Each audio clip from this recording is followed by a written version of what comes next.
Bonjour à toutes et à tous. Dans cette vidéo, je vais parler des principes fondamentaux de l'accréditation dans l'enseignement supérieur. Je m'appelle Chenda Chimier, docteur en sciences de gestion, accréditeur certifié par African. Avant de commencer, je vais d'abord donner quelques clarifications, une sorte de dissipation des malentendus. Il y a une certaine opinion qui tente de ne pas savoir la distinction entre l'assurance qualité, l'accréditation et d'autres termes comme la certification, etc. Ce qu'il faut savoir, c'est que l'assurance qualité, c'est un ensemble, c'est comme une parapluie de tous ces concepts-là, que ce soit l'accréditation, la certification, le système d'examinateurs externes, l'évaluation des enseignements par les étudiants, les visites, audits externes, etc., etc. Tout cet ensemble-là constitue ce que l'on peut appeler, l'on peut qualifier d'assurance qualité. Donc, pour être plus précis, l'accréditation est un sous-ensemble de l'assurance qualité comme les audits externes, etc. Alors, on peut se demander comment est-ce que le monde d'enseignement supérieur peut exister sans accréditation.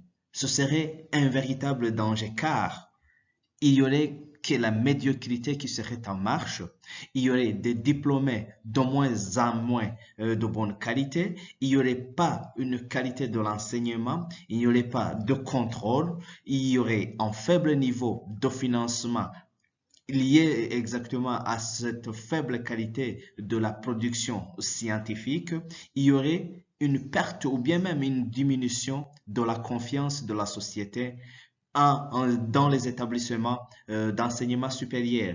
Donc, un monde sans enseignement, sans accréditation, excusez-moi, serait un monde où tout est permis, avec chacun pour soi et Dieu pour tous. Donc, ce serait un monde un peu plus ou moins dangereux où il n'y aurait pas de qualité tout simplement dans l'enseignement supérieur. Alors, le contenu de cette présentation, il s'agit des principes fondamentaux que nous avons identifiés et qui relèvent de l'accréditation, à savoir l'étymologie. On va commencer par l'étymologie du concept, les objectifs de l'accréditation, le moteur d'accréditation. L'accréditation, on va comparer cela à la certification. On va faire une brève historique de l'accréditation avant de revenir sur les avantages, les types d'accréditation, le processus d'accréditation, ce qu'on appelle les moulins à accréditation. Et enfin, on va clôturer par rappeler la journée mondiale de l'accréditation qui est célébrée le 9 juin. Commençons par l'étymologie du concept de l'accréditation. Accréditer, c'est un verbe qui est utilisé dans la littérature depuis plusieurs années, plusieurs décennies.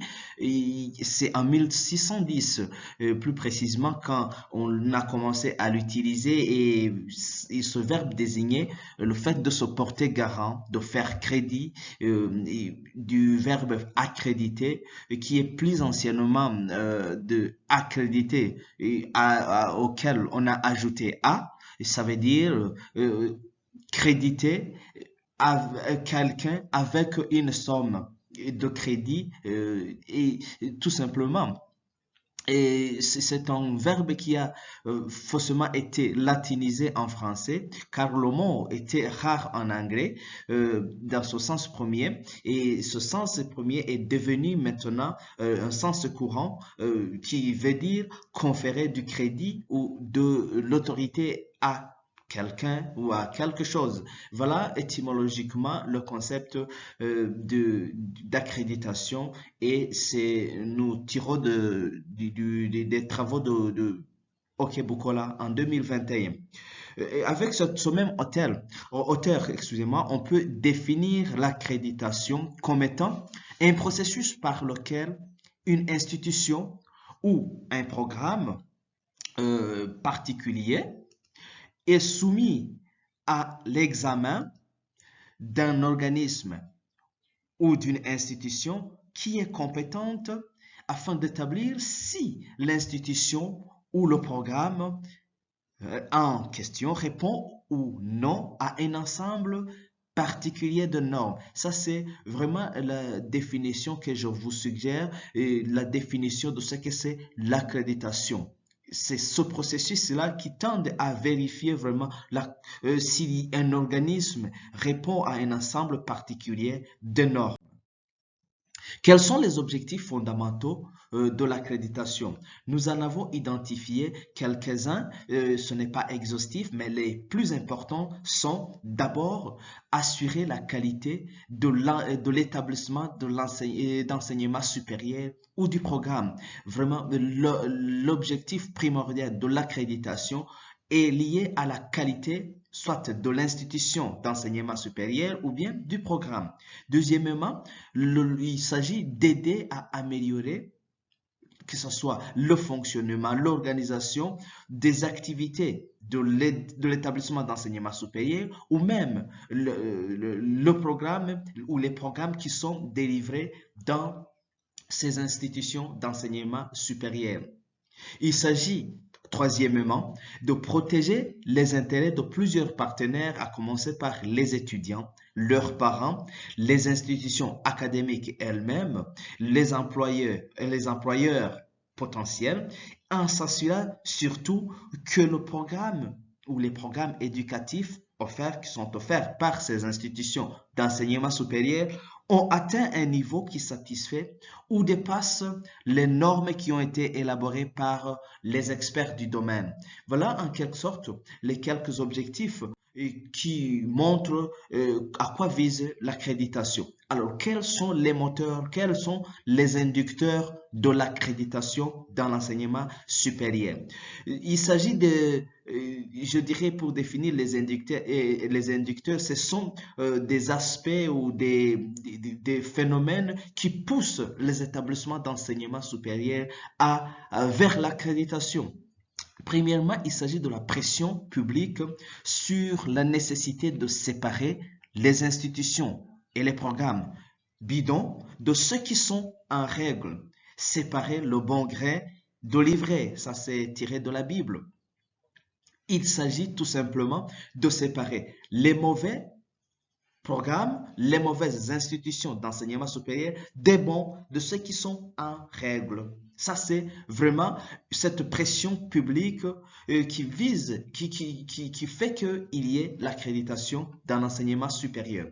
Deuxièmement, il s'agit des préoccupations qui concernent le déclin des normes académiques face à l'augmentation des inscriptions dans l'enseignement supérieur.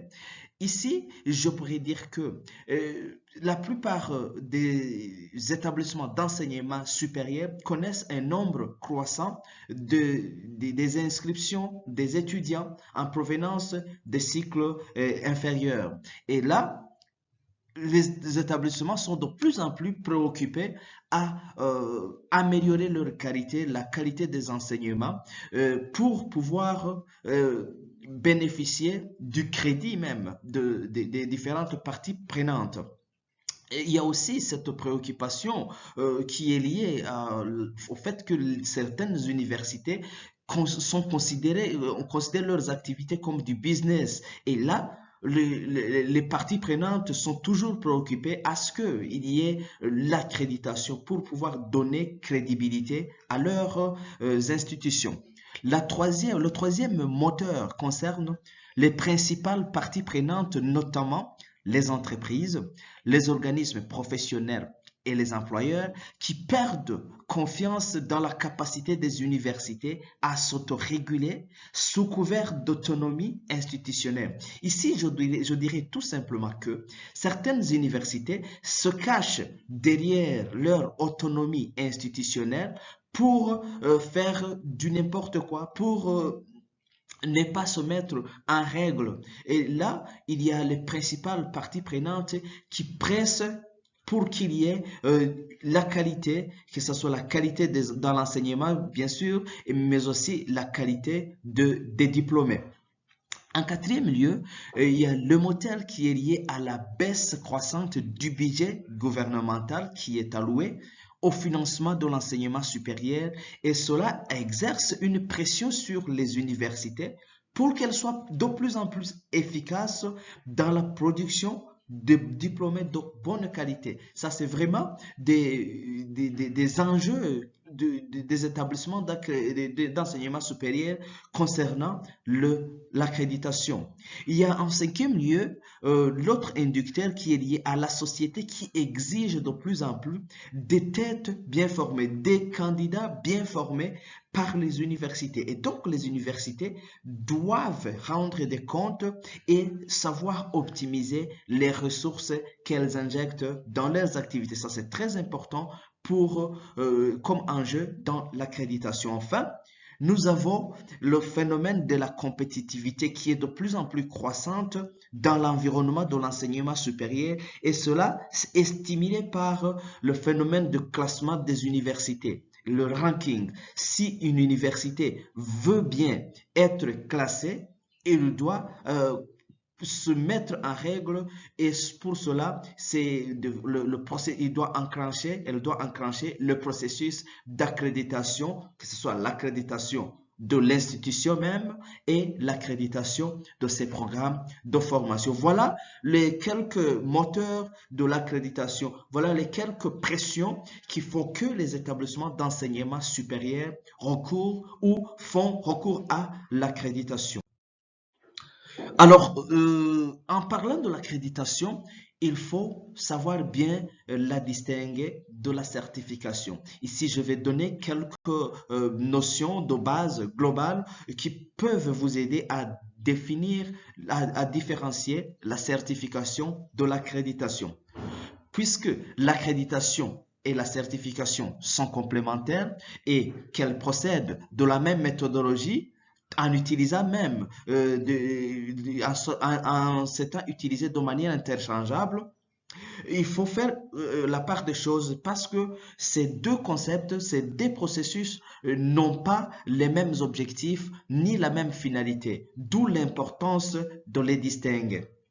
Alors, l'accréditation est un processus de reconnaissance formelle par un organisme qui fait état d'autorité de la compétence de l'ensemble de l'organisation à atteindre les normes qui ont été spécifiées. Voilà, de manière générale, la définition de l'accréditation. Tandis que la certification, il s'agit d'une assurance écrite par une tierce partie de la conformité d'un produit, de la conformité d'un processus ou même de la conformité d'un service à des exigences spécifiées. Ici, il faut souligner que la certification consiste en une approbation par une tierce personne, une tierce partie des systèmes ou des produits d'une organisation au moment où l'accréditation est une sorte d'approbation par une tierce partie indépendante de la certification.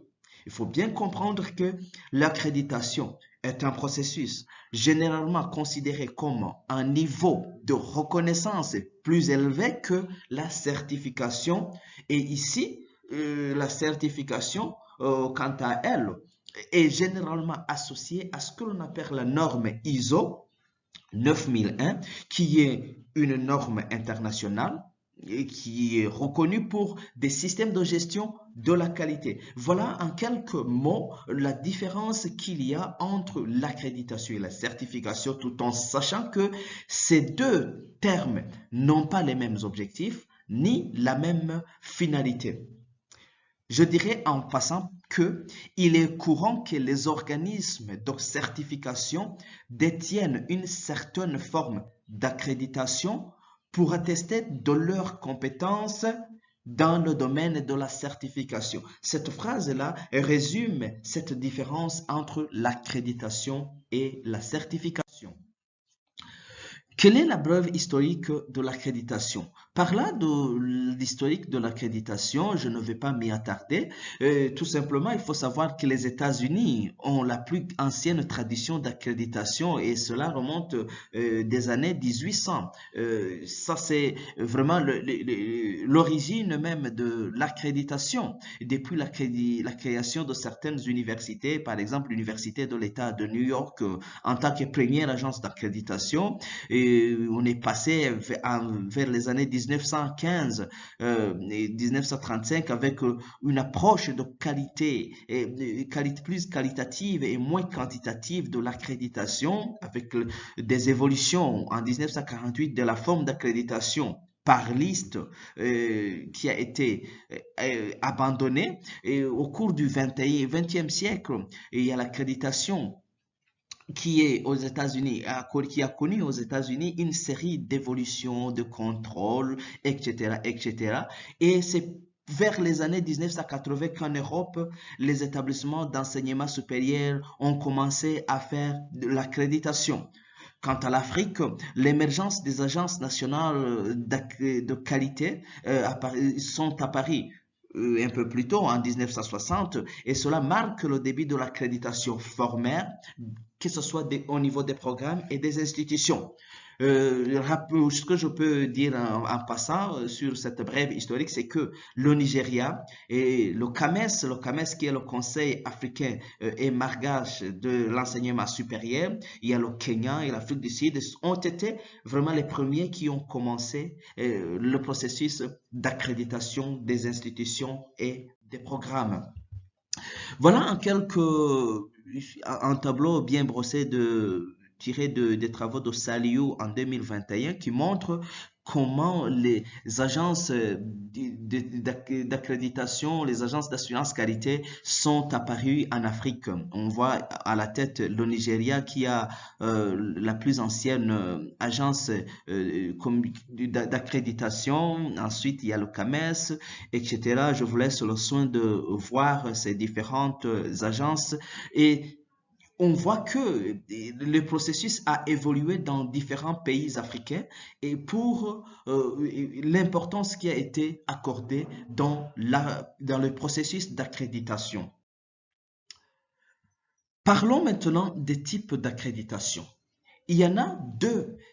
Nous avons de manière générale deux types d'accréditation, l'accréditation des programmes et l'accréditation institutionnelle. L'accréditation des programmes est une évaluation de la qualité d'un programme dans une université et elle vise à promouvoir la qualité et l'importance de la formation initiale et continue. Ce qu'il faut savoir et retenir, c'est que choisir un programme qui est accrédité va faciliter fortement le processus de certification dans certains métiers, à l'exemple des professions médicales, des professions infirmières, l'auditeur, etc., etc. Voilà, l'accréditation d'un programme va promouvoir la qualité de ce programme et donner une importance sur ce programme par rapport aux parties prenantes qui voudraient bien s'en servir. Et le processus d'accréditation des programmes comprend quelques étapes que je citerai ici sans entrer trop en détail. Première étape, il s'agit de se fixer des normes minimales. Et deuxième étape, il s'agit de réaliser une auto-évaluation. La troisième étape est de sélectionner et former les accréditeurs. La quatrième étape consiste à faire des visites sur terrain. Et la cinquième étape consiste à prendre la décision, soit une institution et un programme est totalement accrédité ou il est partiellement accrédité ou même il est refusé. La sixième et dernière étape, il s'agit de la publication du résultat, de la divulgation du résultat de l'accréditation par rapport au programme. Voilà, de manière générale, le processus d'accréditation, comment il se passe concernant les programmes. Quant au deuxième type d'accréditation, qui est l'accréditation institutionnelle, c'est un processus qui évalue l'établissement dans son ensemble, c'est-à-dire elle évalue la capacité de l'organisation de l'institution d'enseignement supérieur à fournir des programmes éducatifs de qualité. Eh bien, cela est lié à donc des programmes qui sont accrédités. Ne cherche pas à traiter, c'est un processus qui ne cherche pas à traiter en détail un programme particulier parce que les programmes sont accrédités de leur côté et les programmes sont examinés dans le cadre de l'examen de l'établissement dans son ensemble. Et ça, c'est le processus d'accréditation institutionnelle qui examine les caractéristiques institutionnelles telles que la gouvernance, les forces de l'administration, les politiques et les procédures académiques, la qualité du corps enseignant, les installations physiques et la stabilité financière de l'institution. Voilà quelques éléments sur lesquels l'accréditation porte au niveau institutionnel. Le processus est presque semblable avec le processus d'accréditation des programmes avec des différentes étapes que je viens de citer. Voilà quelques éléments de l'accréditation institutionnelle. Je venais d'en parler et d'en citer quelques-uns.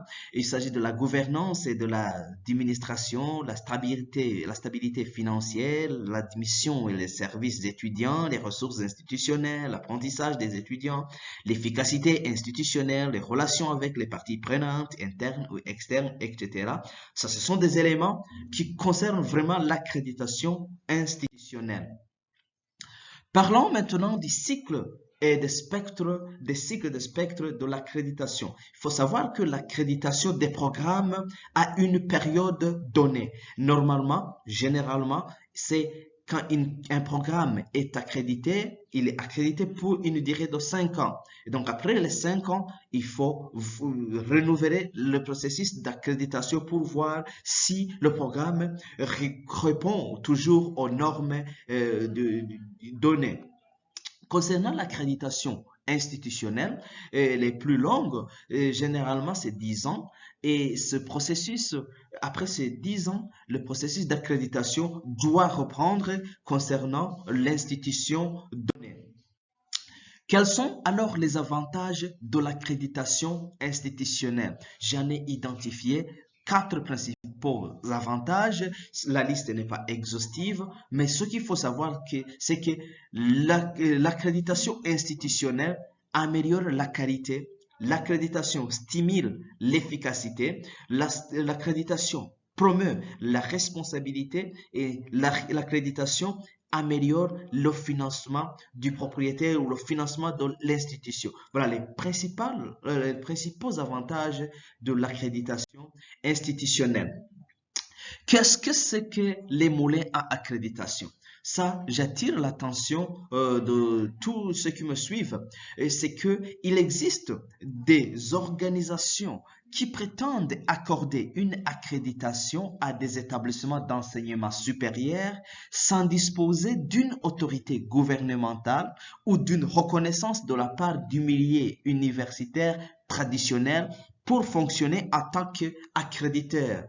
Donc, ce sont des organisations qui se donnent le pouvoir d'accréditation, de donner l'accréditation à des établissements d'enseignement supérieur, alors qu'elles n'en ont pas le pouvoir ou les prérogatives. Ce sont les usines qui ressemblent, donc ces moulins ou usines d'accréditation, ressemblent beaucoup aux usines à diplôme, ces institutions d'enseignement supérieur qui fabriquent, entre guillemets, des diplômes, donc qui ne donnent pas des enseignements de qualité. Et dans de nombreux cas, ces établissements d'enseignement supérieur qui ne sont pas en règle sont confondus même, sont assimilable à ces moulins à accréditation. Il faut savoir que l'accréditation qui est fournie par ces moulins à accréditation n'a aucune valeur juridique ou académique, mais est souvent utilisée dans leur marketing, le marketing de ces universités, le marketing de ces usines à accréditation, de ces moulins à accréditation. C'est pour commercialiser leurs services, leurs activités. Et certains établissements d'enseignement supérieur obtiennent leur accréditation auprès d'un groupe indépendant dont les normes sont peu élevées. Les moulins à accréditation peuvent prendre aussi une autre forme et là, c'est quand, par exemple, l'établissement d'enseignement supérieur met en place son propre conseil d'accréditation, apparemment indépendant, puis s'accrédite lui-même, ce qui donne l'impression qu'un groupe extérieur a approuvé l'enseignement qui est proposé dans cette école ou dans cette institution d'enseignement supérieur. Ça, c'est vraiment faux et c'est un moulin à accréditation. Cette accréditation n'a aucune reconnaissance, aucune valeur juridique, même académique. C'est très important alors de savoir, de connaître quelles sont les organisations qui ont l'habilitation à donner des accréditations, à accréditer des institutions d'enseignement supérieur ou des programmes de formation. Je vais donner l'exemple des États-Unis qui a un organe d'accréditation, le CHEA, le Council for Higher Education Accreditation, et donc c'est un organe indépendant. Et contrairement à plusieurs pays où l'accréditation est une fonction gouvernementale. Et aux États-Unis, les gouvernements n'accréditent normalement pas les établissements d'enseignement supérieur, mais ce sont des autorités fédérales qui choisissent des organisations privées d'accréditation qui accréditent les institutions ou les programmes de formation. Et ça, c'est vraiment pour s'assurer de leur indépendance. Il y a aussi, par exemple, au niveau africain, un programme de reconnaissance et équivalence des diplômes qui est mis en œuvre par le CAMES.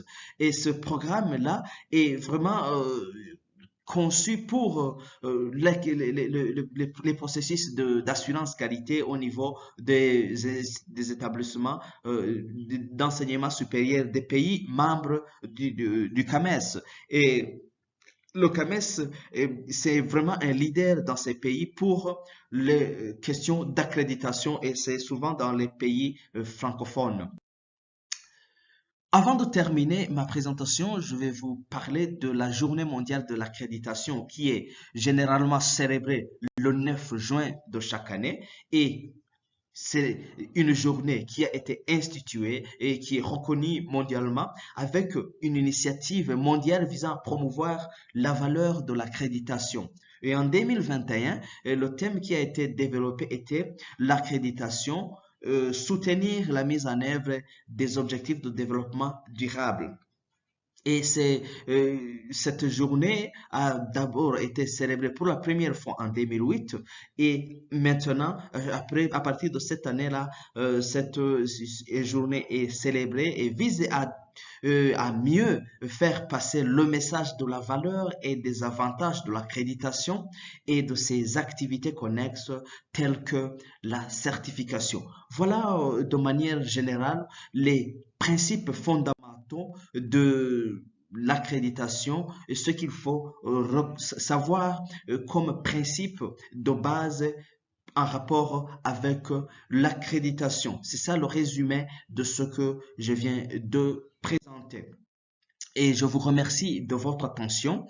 Mais avant de terminer, mes vifs remerciements vont à l'endroit du professeur Peter Okebukola du Nigeria et du professeur Juma Shabani de l'Université du Burundi. Ce sont les deux grands éminents professeurs qui ont travaillé sur l'assurance qualité depuis de nombreuses années et qui font vivre ces notions-là d'assurance qualité, dont l'accréditation. C'était Richard Ndayishimiye, accréditeur certifié par the African Quality Assurance Network, African, et vous pouvez trouver mon adresse email et je suis de l'Université du Burundi et je vous remercie.